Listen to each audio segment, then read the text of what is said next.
Call option consider कर सकते हो। देयर आर हाई चांस कि यहाँ से टारगेट हो सकता है 11,500 का। तो कोई भी चीज आपकी 5-10 रुपए की, आजकल तो प्रीमियम ज्यादा है तो 20 रुपए तक का कोई भी अगर आपको प्रीमियम मिलता है जैसे 11,400 का या फिर 11,425 का, चांसेस होंगे उनका टारगेट 100 से लेके 75 तक रह सकता है। Hello everyone, welcome back to another video. इस वीडियो में बात करेंगे निफ्टी और बैंक निफ्टी के बारे में। तो गाइज यहाँ पे कल है एक्सपायरी मिड कैप की, तो उसके बारे में बात करेंगे और हीरो जीरो ट्रेड सेटअप जरूर बनाएंगे मिड कैप पे। तो गाइज वीडियो को एंड तक जरूर देखना। और यहाँ पे सबसे पहले अगर हम इंडेक्स को देखें निफ्टी को, तो निफ्टी में इस वीक क्या हुआ है, हमको ऑल टाइम हाई का ब्रेक हुआ है। गाइज आपको याद होगा मैंने आपको बोला था ये एक लेवल है। कौन सा लेवल? 22,000 से लेके 21,800 का जो जोन है, यहाँ पे आप एक फ्रेश बाइंग कर सकते हो। गिरने से पहले आपको बताया था अगर मार्केट यहाँ आएगी तो आप बाय करके चल सकते हो। यहाँ से अगर आप देखोगे तो बहुत बढ़िया आपको देखने को मिली है। और गाइज आपको एक बात बता दूं, इलेक्शन का रिजल्ट कुछ दिनों में आ जाएगा, ठीक है, तो उससे पहले वॉलेटिलिटी जो है वो बहुत ज़्यादा होने वाली है। वार्निंग है कि गाइज अपनी क्वांटिटी अगर है ना तो थोड़ी बहुत कम रखो, ज़्यादा सही रहेगा, क्योंकि क्वांटिटी बढ़ाओगे वॉलेटिलिटी बहुत ज़्यादा है।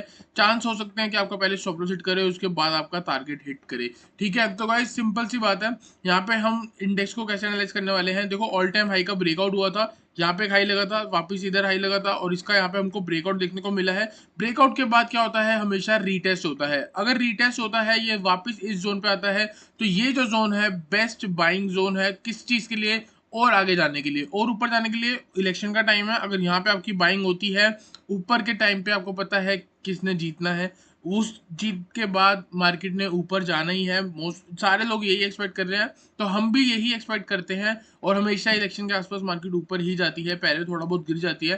तो सिंपल सी बात है, अगर 23,000 के आसपास से वापस मार्केट 22,800 से लेके 22,700 के जोन में आ जाएगी तो इसको हम एक करेक्शन मान लेंगे, ठीक है। और EMA20 जो है डेली टाइम फ्रेम की, वो कहीं ना कहीं अभी 22,484 के आसपास है।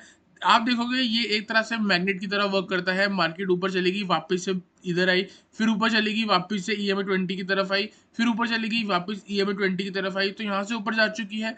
अब EMA20 जो है ना, ये हमारा बेस्ट बाइंग बनने वाला है। एक दो दिन अगर मार्केट ऊपर लेती है, यहाँ पे रुकती है, तो चांस होगा कि EMA20 भी ऊपर की तरफ आ जाए और कहीं ना कहीं इसी जोन के आसपास आ जाए। तो इसी जोन के अगर आसपास हमको ट्रेड मिलता है, एक स्विंग ट्रेड आप यहाँ पे जरूर बना के चल सकते हो। लेवल में आपको बता देता हूँ, लेवल जो है 22,770 से लेके 22,680 बेस्ट जोन, 22,780 से लेके 22,006, कौन क्या बोला मैंने, 680। तो ये 100 पॉइंट की जो जोन है ये बेस्ट जोन हो सकता है कहीं ना कहीं आपके लिए। तो यहाँ पे आप जरूर एक बार बाय करके चले। और अगर यहाँ से मैं टारगेट के बारे में बात करूँ, टारगेट कैसे लगाएंगे, आपको मैंने ऑलरेडी टारगेट बता चुका हूँ मैं यहाँ पे प्रीवियस वीडियोस में। तो सीधा है यहाँ से लेके हम इस लास्ट मूव पे लगा लेंगे और इसके ऊपर जो टारगेट बनता है, अगर मार्केट यहाँ रीटेस्ट लेके थोड़ा बहुत स्ट्रेंथ दिखाती है, आप बाय कर रहे हो। फर्स्ट टारगेट 23,000, अगेन इसके ऊपर जाएगी 23,000.2 हो सकता है, मतलब 23,200।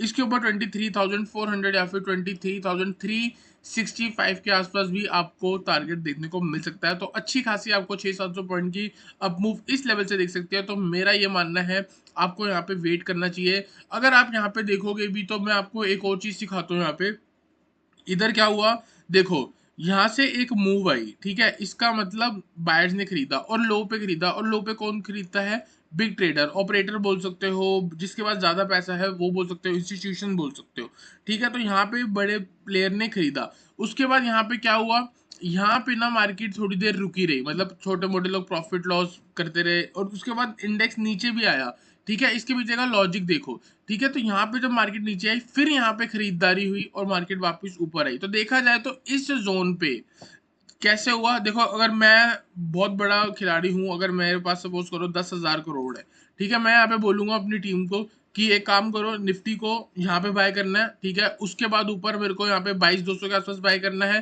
फिर उसको यहाँ बाय करना है, इन दी एंड मेरे को 23,400 की तरफ लेके जानी है निफ्टी, ठीक है। तो अब यहाँ पे क्या है, आप देखो यहाँ से जब मूव आई तो इधर क्या था, यहाँ पे छोटे छोटे सेलर्स आ रहे थे, ठीक है, छोटी छोटी सेलिंग्स हो रही थी, लोग रिटेल ट्रेडर्स जो होते हैं वो सेल कर रहे थे। इसके अगेंस्ट में जो मैं बड़ा प्लेयर हूँ, मेरे पास 10,000 करोड़ है या उससे भी ज्यादा करोड़ है, जितने भी हैं, ठीक है, तो मैं क्या करूंगा, मेरे इसके अगेंस्ट में बाइंग ऑर्डर्स पड़े हैं, ठीक है, यहाँ पे मेरे बाइंग ऑर्डर्स आए जा रहे हैं, आए जा रहे हैं, आए जा रहे हैं, आए जा रहे हैं, ठीक है, इतने सारे मेरे बाइंग ऑर्डर्स पड़े हैं। और यहाँ पे छोटे से ट्रेडर्स जो है वो सेल कर रहे हैं, क्यों? क्योंकि उनका यहाँ पे प्रॉफिट बन गया। उसके बाद प्राइस नीचे जाएगा, मेरे पास और बॉर्डर्स पड़े हैं। यहाँ पे एक टाइम ऐसा आएगा जब सेलर्स होंगे नहीं, जब सेलर्स यहाँ पे होंगे नहीं शूट कर जाएगा प्राइस, ये प्राइस शूट कर गया, फिर ऊपर आ गया, फिर रुक गया, यहाँ पे सेलर्स आ रहे हैं, मैं फिर से बाइंग कर रहा हूँ, फिर मार्केट प्राइस ऊपर चली गई। तो अब यहाँ पे क्या है, अब मैं यहाँ पे कब बाय करूंगा, ये प्राइस जो है बहुत हाई हो गया। अब मैं यहाँ पे अपनी मेरी जो बाइंग है मैं कोशिश करूंगा कि जैसे तैसे करके मार्केट नीचे आए, अगर नीचे आती है तो मैं वापस ऊपर बाय करूंगा, क्योंकि यहाँ से लेके यहाँ पे जो है वो प्राइस ज्यादा हो गया। हालांकि मेरे को प्रॉफिट आ रहा है, लेकिन मेरे को मार्केट को और ऊपर 23,400-500 तक लेके जाना है इलेक्शन के टाइम तक। तो कोशिश होगी कि यहाँ पे मार्केट नीचे आएगी तो फिर से बाइंग होगी। तो यही मैं बोल रहा हूँ गाइस, मैं नहीं कर रहा, ये इतने करोड़ मेरे पास नहीं है, मैं आपको बस बता रहा हूँ कि हम सिर्फ फुटप्रिंट्स को फॉलो करेंगे। कौन से फुटप्रिंट को फॉलो करेंगे, जो इंस्टीट्यूशन बाय कर रहे हैं, जैसे वो प्राइस को लेके जा रहे हैं। तो यहाँ से अगर मार्केट वापस इस जोन पे गिरती है तो मेरे अकॉर्डिंग वो बेस्ट जोन होने वाला है, एक डिमांड जोन होने वाला है 23,680 के आसपास से लेके 23,780, ये वाले जोन के आसपास से हम बाय करने वाले हैं। ठीक है, तो ऊपर मैंने आपको टारगेट बता दिया है, ये स्विंग ट्रेड हो गया। बात करते हैं इंट्राडे के बारे में, 15 मिनट के टाइम फ्रेम पे चलेंगे। इंट्राडे के टाइम फ्रेम पे मैंने आपको ऑलरेडी एक एरो बना रखा है, हम इसी को फॉलो करने वाले हैं। इसको फॉलो कैसे करने वाले हैं, आप देख सकते हो मार्केट ने यहाँ से गिरावट दी, नीचे से मोमेंटम बहुत स्ट्रांग था, इधर आके कहीं ना कहीं मोमेंटम रुक चुका है, एक तरह से ब्रेकडाउन देखने को मिल रहा है। अगर मार्केट वापस ऊपर जाती है तो हम 22,980 से लेके 23,000 के जोन में एक बार सेल करके चल सकते हैं, और ऑल टाइम हाई ऑलमोस्ट 23,050 का स्टॉप लॉस लगा सकते हैं। टारगेट हो सकता है हमारा ये वाला जोन। ये वाला जोन कैसे, अगर शॉर्टर टाइम फ्रेम पे देखोगे, यहाँ पे क्या हुआ है, रैली आई है, उसके बाद थोड़ी देर मार्केट यहाँ रुकी है, फिर वहां से फिर से रैली आई है। तो हो सकता है कि वापस से अगर मार्केट इस जोन पे आती है तो एक बार बाउंस दे दे। तो 22,980 से लेके 23,000 के जोन पे हम शॉर्ट करने वाले हैं। टारगेट हो सकता है हमारा कहीं ना कहीं 22,850 और 22,820। तो गाइस आई होप आपको निफ्टी का एनालिसिस क्लियर हुआ हो, इससे ज्यादा इसके बारे में कुछ कहने को नहीं है। अगर नीचे आएगी तो जरूर हम बाय के बारे में सोचेंगे। चलते हैं बैंक निफ्टी के चार्ट पे, बैंक निफ्टी को एनालाइज करते हैं। तो यहाँ पे लगा दिया है बैंक निफ्टी का चार्ट। बैंक निफ्टी में देखोगे डेली टाइम फ्रेम लगाऊंगा सबसे पहले। डेली टाइम फ्रेम पे सिंपल सी बात है, यहाँ पे क्या बन रहा था, एक चैनल बन रहा था, चैनल नीचे लेवल से ही बाइंग आई है और ऊपर लेवल से सेलिंग आती है। ये आप देख सकते हो, नीचे से बाइंग आ रही थी, यहाँ से बाइंग आई, यहाँ से बाइंग आई, यहाँ से बाइंग आई, फिर यहाँ से बाइंग आई, फिर यहाँ से बाइंग आई, फिर यहाँ से बाइंग आ रही है। तो कहाँ जा सकती है, ऑल टाइम हाई के पास जा सकती है। ऑलमोस्ट 50,000 हमारा टारगेट होगा। क्या करके चलना है, बाय ऑन डिप करके चलना है, और अगर डिप आ रही है तो शॉर्टर टाइम फ्रेम पे हम सेल भी करके चल सकते हैं। तो 15 मिनट का टाइम फ्रेम लगाऊंगा। EMA20 डेली टाइम फ्रेम की यहाँ है, आप देख सकते हो ये मैग्नेट की तरह वर्क करती है। अगर प्राइस इसके ऊपर है वापस इसके पास आता है, नीचे जाता है वापस इसके पास आता है, ठीक है, फिर नीचे आया, फिर वापस इसके पास गया, अब ऊपर है, चांसेस होंगे अगर वापस नीचे आ जाए तो एक बेस्ट बाइंग बंद कर सकते हैं यहाँ पे। और ऊपर से अगर हमें शॉर्ट मिलता है तो हम ये टारगेट लेके चल सकते हैं। ठीक है, तो अब यहाँ पे क्या करेंगे, ट्रेंड लाइन मैंने बना लिया, आप देख सकते हो इसकी रिस्पेक्ट हो रही है। इधर लो से यहाँ से बाउंस आया, फिर यहाँ कहीं इसी के ऊपर से ऊपर बाउंस ही आया है। तो यहाँ पे सिंपल है, ये ट्रेंड लाइन, ठीक है, और इसके बाद ये वाला जो स्विंग लो है।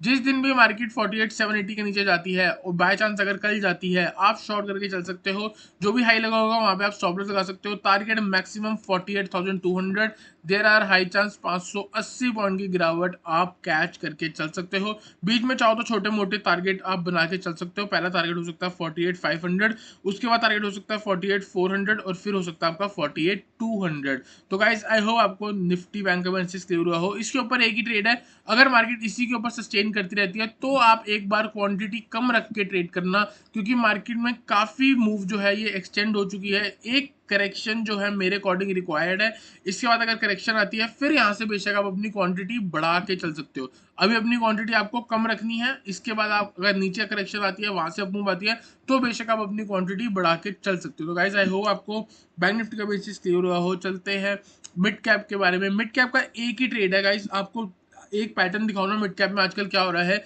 मिड कैप में क्या चल रहा है आजकल, देखो यहां से क्या हुआ, मूव आई, ठीक है। अब मूव क्या है मिड कैप की, मूव आती है, सपोज करो ये मूव आई, ये प्रीवियस डे है, ठीक है, प्रीवियस डे लिख देता हूँ। अब हम फ्रेश मार्केट चल रही है, गैप अप हुआ या जो भी हुआ, उसके बाद क्या करेगा, ये प्रीवियस कहीं जाएगा, इस दिन में कहीं पे भी अगर सपोर्ट बना हुआ है, ये वहां से सपोर्ट लेगा, स्ट्रेट अप मूव आ जाएगी, ठीक है। अगले दिन ये कैंडल बन गई, अब यहाँ मार्केट खुलेगी, नीचे रहेगी, जो भी यहाँ पे सपोर्ट बना होगा शॉर्टर टाइम फ्रेम पे वहां से सपोर्ट लेगा, वापस ऊपर आ जाएगा। जैसे कि आप देख सकते हो ये बाइंग जोन बना, इतनी बढ़िया मूव आई, यहाँ ये पीछे गई, कहीं ना कहीं सपोर्ट लिया, ऊपर आके क्लोज कर दी।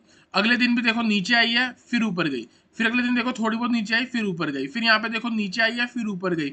ये छोटा दिन था, इसको अवॉइड कर दो। ये देखो 3 दिन पीछे आ गई, प्रीवियसली यहाँ वाले सपोर्ट पे आ गई, वापस ऊपर गई, फिर अगले दिन फिर से नीचे आई है फिर ऊपर गई है, फिर अगले दिन फिर से नीचे आई है फिर ऊपर गई। इसका मतलब कुछ ना कुछ ऐसा पैटर्न बन रहा है। अभी हमने यहाँ पे क्या करना है, अब सिंपल है, यहाँ पे देखो इसके बाद ये इतना ही नीचे आई थी, कुछ अच्छी खासी नीचे नहीं आई थी, तो हो सकता है जैसे कि यहाँ पे देखो अच्छी खासी नीचे नहीं आई थी तो एक ही बार बड़ी गिरावट देने के बाद ऊपर चली गई, और यहाँ से मेरे को क्या बनता हुआ दिख रहा है, एक ट्रेंड लाइन बनती हुई दिख रही है। तो छोटे टाइम फ्रेम पे सिंपल है, अगर मार्केट गिरावट देगी तो हम बाय करने वाले हैं, और उसी जोन के आसपास मैं आपको एक हीरो जीरो ट्रेड सेटअप भी सजेस्ट करने वाला हूँ। तो यहाँ पे अगर आप देखोगे छोटा टाइम फ्रेम जो मैंने 15 मिनट का टाइम फ्रेम लगाया है, यहाँ पे एक मेरे को प्रीवियसली एक ट्रेंड लाइन बन के आ रही है, मार्केट इसकी रिस्पेक्ट कर रही है, बार बार टच मिल रहे हैं इसके आसपास से, वापस से आती है ये वाला टच वाला जो एरिया है 11,375 से लेके 11,400 एक बेस्ट बाइंग जोन बन सकता है। प्रीवियसली मार्केट ने यहाँ पे रेसिस्टेंस ली है, उसके बाद सपोर्ट लिया है, फिर सपोर्ट लिया है, हो सकता है मार्केट फिर से यहाँ पे एक बार सपोर्ट लेके वापस से ऊपर क्लोज कर दे। तो सिंपल है, 11,375 से लेके 11,400 के आसपास आप एक कॉल ऑप्शन कंसिडर कर सकते हो। देयर आर हाई चांस की यहाँ से टारगेट हो सकता है 11,500 का। तो कोई भी चीज आपकी 5-10 रुपए की, आजकल तो प्रीमियम ज्यादा है तो 20 रुपए तक का कोई भी अगर आपको प्रीमियम मिलता है जैसे 11,400 का या फिर 11,425 का, चांसेस होंगे उनका टारगेट 100 से लेके 75 तक रह सकता है। तो गाइस आई होप आपको निफ्टी, बैंक निफ्टी और मिड कैप का क्लियर हुआ हो। वीडियो अच्छी लगी तो वीडियो को लाइक करना, चैनल को सब्सक्राइब करना।